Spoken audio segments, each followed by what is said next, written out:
আলাইকুম, hello viewers, কেমন আছেন সবাই? দেখতে পাচ্ছেন আমার সামনে কি রাখা আছে।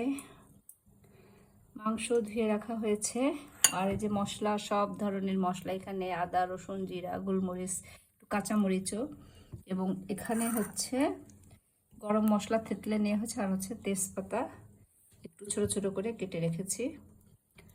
তো এটা হচ্ছে আজকে যেটা রান্না করছি, এটা হচ্ছে হাঁসের মাংস। কাদের কাদের পছন্দ বলেন? আমার তো খুবই ফেভারিট হাঁসের মাংস।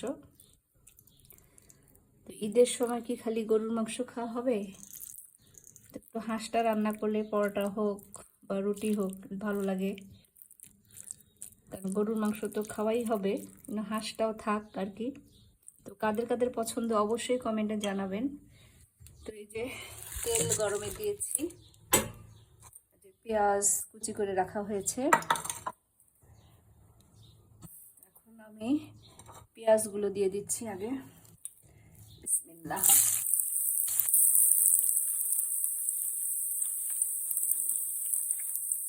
কারণ হাঁসের মাংসে কিন্তু একটু মশলা টশলা ভালো দিতে হয়, একটু পেঁয়াজের পরিমাণটা একটু ভালো দিতে হয়।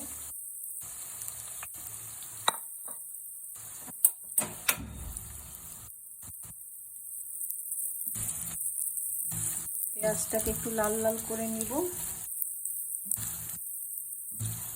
পেঁয়াজের যেহেতু এখানে 2 কেজির উপরে হচ্ছে এই হাঁসটি ছিল, 2 কেজি 300 গ্রাম। প্রচুর তেল হাঁসটার মধ্যে, প্রচুর তেল। তো হাঁসের মাংস কিন্তু আসলে অনেক ভালো লাগে এটা যদি সেভাবে রান্না করা যায়। তো এর মধ্যে আমি কিন্তু একটু গরম মশলা, কাঁচামরিচও দিব, কাঁচামরিচ বেটে নিয়েছি।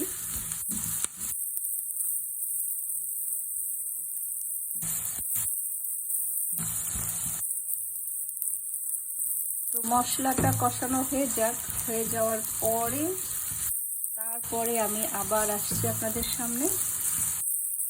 এটা যখন একটু নরম হয়ে আসবে তখন আমি মশলাগুলো দিয়ে দেব। কারণ হাঁসটা রান্না করব যে একটু মশলাটাকে ভালো মতো একটু কষিয়ে নিয়ে তারপরে মাংসগুলোকে দিব।